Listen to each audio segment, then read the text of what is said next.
الحمد لله وكفى وسلام على عباده الذين اصطفى أما بعد فقد قال الله تعالى أعوذ بالله من الشيطان الرجيم بسم الله الرحمن الرحيم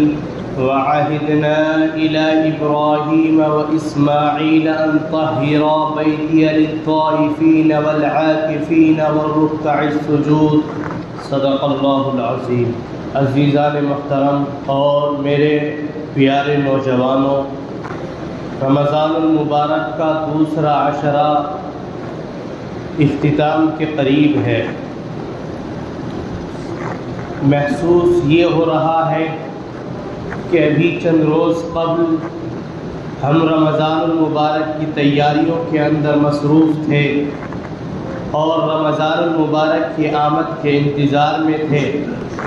لیکن رمضان المبارک کا مہینہ آیا اور اس کا پہلا عشرہ گزر گیا اور دوسرا عشرہ مکمل ہونے کے قریب ہے، اور ہمیں پتہ بھی نہیں چلا کہ کب پل گھڑی میں اور کب پلک جھپکنے کے برابر یہ وقت گزر گیا۔ اس رمضان المبارک کا اکثر حصہ ہم نے ناقدریوں، نااہلیوں اور اس مہینے کی برکتوں کو نہ سمجھ کر کے گزار دیا۔ اب رمضان المبارک کا ایک تھوڑا سا حصہ باقی ہے جس کی قدر کرنی ہم سب کے لیے ضروری ہے۔ رمضان المبارک کا آدھے سے زیادہ حصہ گزر گیا، لیکن ہم لوگ اپنے معمول کے مطابق کھانے کے اندر مشغول ہیں، اپنے روزمرہ کے مطابق سونے کے اندر مشغول ہیں، ہم اپنی معمولات زندگی کے مطابق اس رمضان المبارک کی ناقدری کرنے کے اندر مشغول ہیں۔ رمضان المبارک کا مہینہ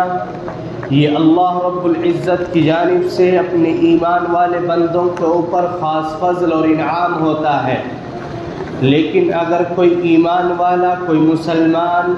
اس مہینے کو پائے اور اس کی برکتوں سے حاصل نہ کر پائے تو اس سے بڑا بدبخت اور بدنصیب کوئی نہیں ہو سکتا۔ لیکن اللہ تبارک و تعالی انسان کو اتنا چاہتے ہیں اور انسان کی عبادت کو اتنا پسند کرتے ہیں کہ اللہ انسان کو مواقع دیتے ہیں، انسان کو الگ الگ وقت سے نوازتے ہیں کہ اگر تو نے اس وقت کے اندر غفلت برت لی ہے تو ایک گھڑی اب تجھے ایسی دی جا رہی ہے کہ اس گھڑی کے اندر اپنے رب کو راضی کر لے۔ اللہ تبارک و تعالی نے رمضان المبارک کے اندر روزہ فرض کیا، تراویح کی نماز رکھی، اور اس کے علاوہ بھی اللہ تبارک و تعالی نے ایک عبادت ایمان والوں کو میسر فرمائی کہ اس مہینے کے اندر ایک عبادت اور بھی ہے، اگر تم اس مہینے کے اندر اس عبادت کو انجام دو تو اللہ رب العزت کی رضا تم حاصل کر سکتے ہو۔ اس مہینے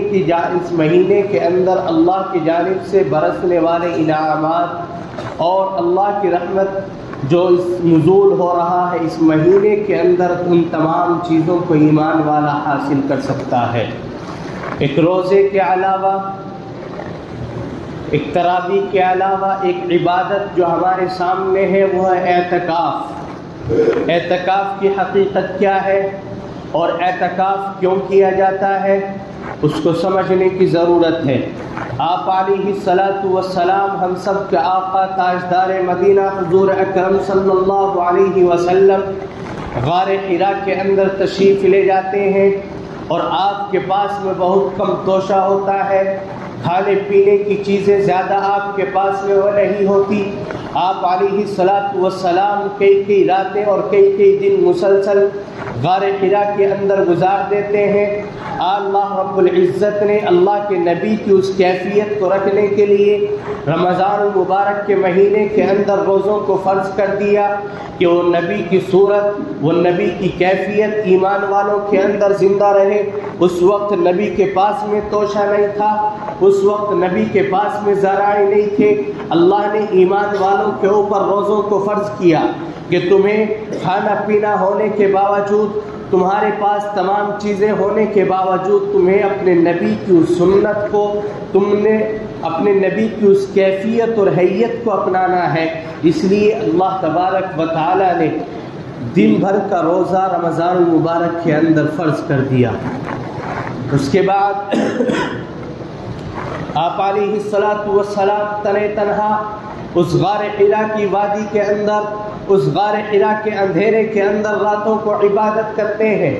اور اسی وقت میں قرآن کریم کا نزول ہو جاتا ہے۔ قرآن کریم کی سب سے پہلی وحی پر نازل ہوتی ہے۔ فرشتہ حضرت جبرائیل علیہ السلام آتے ہیں اور کہتے ہیں کہ اقرأ بسم ربک الذی خلق۔ اس غار حرا کے اندر پہلی وحی نازل ہو رہی ہے، اس کیفیت کو پانے کے لیے کہ تمام ایمان والے روزہ تو رکھ لیتے ہیں، لیکن اس تنہائی کو پانے کے لیے اللہ کے نبی صلی اللہ علیہ وسلم نے تنہائی کے اندر رہ کر کے جو عبادت کی ہے، اس عبادت کو پانے کے لیے، اس ثواب کو پانے کے لیے اللہ رب العزت نے اعتکاف کی فضیلت بیان فرمائی اور اعتکاف کا حکم دیا کہ تمہیں آخری عشرے کا اعتکاف کرنا ہے۔ اور آپ علیہ الصلاۃ والسلام پورے مہینے کے اندر بھی اعتکاف کرتے ہیں، اور رمضان المبارک کے آخری عشرے کا باقاعدہ اہتمام کے ساتھ میں اعتکاف فرماتے ہیں، اور اس کی وجوہات بھی بیان کرتے ہیں۔ حدیث کے اندر بیان کیا گیا کہ اللہ کے نبی صلی اللہ علیہ وسلم جب رمضان المبارک کا آخری عشرہ آتا تو آپ اپنے تہمت کو کس لیتے اور عبادت کے اندر شامل ہو جاتے، اور اپنے گھر والوں کو، اپنے اہل و عیال کو خوب محنت کے ساتھ میں خوب رغبت دلاتے کہ آؤ اللہ کی عبادت کریں۔ معلوم یہ ہوا کہ اگر تم نے پچھلے 2 عشرے گناہوں کے اندر گزار دیے، غفلت کے اندر گزار دیے، اب آخری عشرہ اللہ نے تمہیں عنایت فرمایا ہے، اس آخری عشرے کے اندر اپنے رب کا قرب حاصل کیا جائے، اپنے رب کی عطا حاصل کی جائے، اپنے رب کی رضا حاصل کی جائے۔ اللہ کے نبی صلی اللہ علیہ وسلم کی اس تنہائی کی صورت کے اوپر عمل کرنے کے لیے اللہ تبارک و تعالیٰ نے اعتکاف کو واجب فرمایا، اور سنت مؤکدہ علی الکفایہ کہ اگر کسی بستی کے اندر سے کوئی ایک شخص اعتکاف کی نیت سے آخری عشرے کا اعتکاف کر لیتا ہے، 20ویں روزے کے غروب آفتاب سے قبل وہ مسجد کے اندر داخل ہوتا ہے، اور اعتکاف کی نیت سے مسجد کے اندر رہتا ہے جب تک کہ عید کا چاند نظر نہ آئے۔ اگر کوئی اس طریقے سے اعتکاف کرتا ہے تو پوری بستی اللہ رب العزت اس اعتکاف کرنے والے کی برکت سے گناہ سے پاک ہو جاتی ہے، اور اللہ رب العزت کے عذاب سے بچ جاتی ہے۔ لیکن اگر پوری بستی کے اندر سے کوئی ایک شخص بھی آخری عشرے کا اعتکاف نہ کرے تو پوری بستی گنہگار ہوتی ہے، پوری بستی عذاب کے اندر گرفتار ہوتی ہے۔ بہت سے واقعات ہمارے سامنے ہیں کہ جن محلوں کے اندر، جن بستیوں کے اندر ایسی مسجد جس کے اندر 5 وقت نماز ہوتی ہے اور وہاں پر کسی نے اعتکاف نہیں کیا، کوئی ایک شخص بھی اعتکاف کے لیے نہیں بیٹھا، اس بستی کے اوپر عذاب کے واقعات ہم نے سنے ہیں، کس کس طرح کے عذابات ہمارے سامنے آتے ہیں۔ اور میں تو کہتا ہوں، قرآن کہتا ہے کہ لوگوں، یہ تمہارے اعمال جو تمہارے سامنے ہیں، یہ تمہارے سامنے جو سختیاں اور مصیبتیں اور پریشانیاں ہیں، یہ کسی اور کے سبب نہیں، بما کسبت ایدیکم، یہ تمہارے ہاتھوں کے کرتوت ہیں، یہ تمہارے اعمال کے سبب ہے۔ جب انسان اللہ رب العزت کے احکامات کو ٹھکرانا چھوڑ دے، جب انسان اللہ کے نبی صلی اللہ علیہ وسلم کے فرمانات کو بھلا دے، تو اس وقت میں اللہ رب العزت کی جانب سے عذاب نازل ہوتا ہے، اللہ رب العزت کی جانب سے امتحان کی شکلیں نازل ہو جاتی ہیں۔ انسان آج در در کی ٹھوکریں کھاتا پھرتا ہے، اور اس کی وجہ صرف اور صرف یہ ہے کہ آج میں اور آپ نے اپنے اعمال کو خراب کر لیا ہے۔ اگر ہم چاہتے ہیں کہ آج بھی ہماری سرخ روئی ہو، آج بھی ہمارے اوپر اللہ کی رحمتیں اسی طریقے سے برستی رہیں جیسے اب سے پہلے اللہ کی رحمتوں کا نزول ہوتا تھا، تو اس کے لیے ضروری ہے کہ ہمیں اللہ اور اس کے رسول کے ایک ایک حکم کو پورا کرنا ہوگا۔ اور اسلام اتنا ایک معتدل مذہب ہے، ایک درمیانی راستہ ایمان والوں کو سکھلاتا ہے کہ ایمان اور اسلام اس کے ماننے والوں کو ہر چیز سے آشنا کراتا ہے، ہر مذہب کے ماننے والوں سے مختلف اس کو حکم دیتا ہے۔ رہبانیت یہودیوں کے اندر، نصرانیوں کے اندر رہبانیت ہوتی تھی، لیکن اسلام کے اندر رہبانیت کا حکم نہیں دیا گیا۔ رہبانیت کس کو کہتے ہیں؟ کہ انسان اپنے بیوی بچوں کو، اپنے گھر بار کو، کاروبار کو، پوری دنیا کو چھوڑ کر کے ایک طرف ہو جائے، وہ صرف اور صرف اپنے رب کے لیے لگا ہوا ہے، اپنے رب کی عبادت کر رہا ہے، اس کو رہبانیت کہتے ہیں۔ لیکن اسلام کے اندر جب اعتکاف کا حکم دیا گیا